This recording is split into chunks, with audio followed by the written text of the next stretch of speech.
আসসালামু আলাইকুম ভিউয়ার্স, কেমন আছেন আপনারা? হাসবি আল্লাহ নিয়ামাল ওয়াকিল।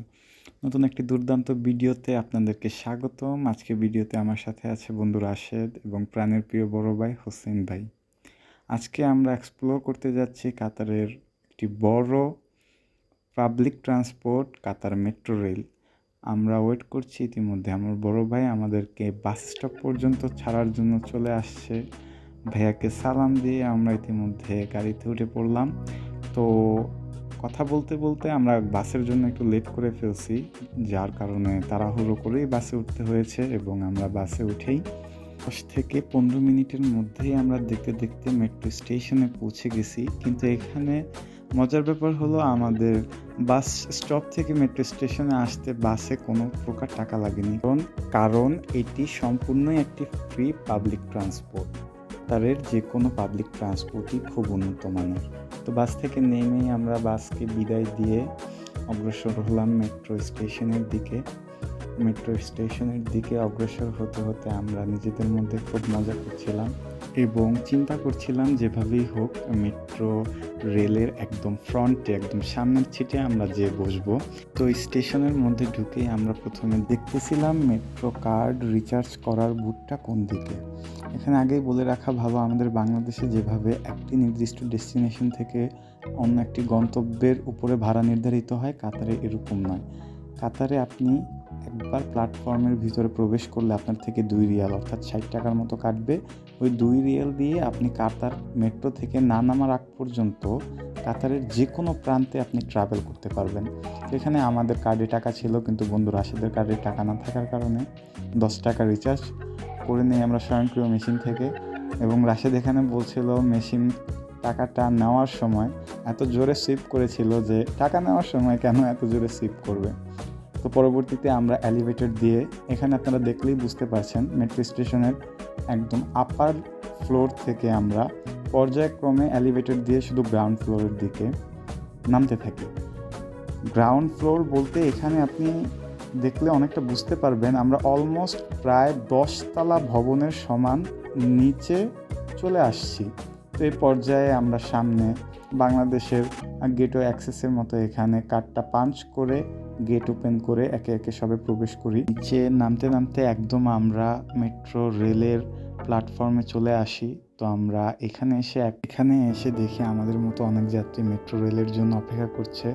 তো আমরা এক পর্যায়ে আমাদের গন্তব্যর ম্যাপটি, কোথা থেকে কোথায় আমরা যাব এবং ডেস্টিনেশন কোথায়, মূলত এখানে অবস্থান করছি এখন এডুকেশন সিটি, এবং আমরা যাব শেষ মনসুরা পর্যন্ত। তো কিছুক্ষণ অপেক্ষা করার মধ্যেই আমাদের কাঙ্ক্ষিত মেট্রো রেলটি আমাদের সামনে উপস্থিত হয়ে গেল। এবং যেহেতু আমাদের টার্গেট ছিল মেট্রো রেলের সামনের সারিতে যেয়ে বসার, তো আমি তাড়াহুড়া করেই একটু সামনের দিকে এগিয়ে যেয়ে বসার চেষ্টা করলাম। এখানে বলে রাখা ভালো, আমাদের দেশে যেই রকম মেট্রো রেলে কম্পিউটারাইজডভাবে চললেও সামনের বগিতে সবসময় একজন পাইলট বা নিয়ন্ত্রণের জন্য কেউ থাকে, কিন্তু এদেশে সম্পূর্ণ মেট্রো রেলটি কম্পিউটারাইজডভাবে নিয়ন্ত্রণ হচ্ছে এবং একদম আপনি সামনে শেষ পর্যন্ত যেতে অ্যালাউ। আপনি ভিডিওর মাধ্যমে আপনারা দেখতে পাচ্ছেন যে আপনার মনে হতেই পারে যে আপনি নিজেই মেট্রো রেল চালাচ্ছেন। তো এই অনুভূতিটি আসলে অনেক ভালো লাগার মতো। এখান থেকে যতটুক সামনে দেখা যাচ্ছে সম্পূর্ণটি মাটির নিচ দিয়ে টানেলের মধ্যে দিয়ে মেট্রো রেলটি তার নিজ গতিতে এগিয়ে যাচ্ছে। তো আমরা খুবই দুষ্টামি করতেছিলাম বড় ভাই হোসেন ভাইয়ের সাথে যে আমরা এখন মেট্রো রেল নিজেরাই চালাচ্ছি।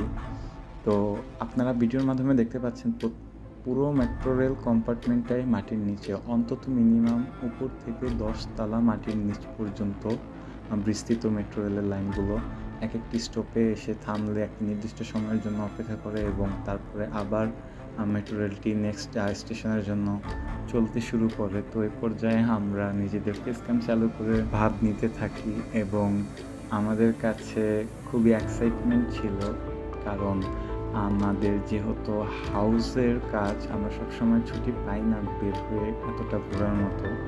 তো আমরা আমাদের নির্ধারিত স্টেশনে চলে আসার পরে আমরা মেট্রো রেল থেকে বের হয়ে উপরের দিকে যাওয়ার জন্য অগ্রসর হলাম।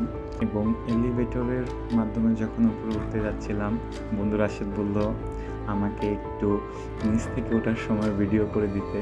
তো আমরা এখন দেখতে পাচ্ছি নায়ক বন্ধু রাশেদ এলিভেটর থেকে উপরে উঠছে এবং খুবই ভাবসাব নিয়ে সে উপরে উঠছে। অতঃপর আমার কাছে সব মিলিয়ে কাতারের মেট্রো সার্ভিসটি খুবই ভালো লেগেছে। আপনাদের কাছে কেমন লেগেছে অবশ্যই জানাবেন। ইতিমধ্যে আমরা আমাদের গন্তব্যে চলে এসেছি এবং মেট্রো রেলের গ্রাউন্ড ফ্লোরের যে সিস্টেম এবং ভিতরের যে ইন্টেরিয়র তা দেখতে খুবই সুন্দর। আমাদের এই টোটাল ভ্রমণ করতে খরচ হয়েছে 2 রিয়াল, অর্থাৎ মাত্র বাংলাদেশের টাকা অনুপাতে 60 টাকা। আমরা আজকে আল বিদ্যা পার্কে মেট্রো রেল দিয়ে এসে বিদ্যা পার্ক কিছুক্ষণ ঘুরে এবং তারপর আরও কয়েকটি জায়গা এক্সপ্লোর করে চলে যাই। তবে মেট্রো রেলের যে অনুভূতি তা আমাকে কাতারের প্রতি অন্যরকমভাবে সম্মান বোধ আনায় আরও সহযোগিতা করেছে। কাতারের এত বড় একটি পাবলিক সার্ভিস তারা এত কম ব্যয়বহুলভাবে জনগণকে যে সার্ভিসটি দিয়ে যাচ্ছে তা সত্যি অকল্পনীয়। আজকের ভিডিও এই পর্যন্তই। ভালো লাগলে লাইক করবেন, সাবস্ক্রাইব করবেন। আপনাদের সুস্বাস্থ্য কামনা করছি। দেখা হবে অন্য কোনো নতুন ভিডিওতে। আসসালামু আলাইকুম।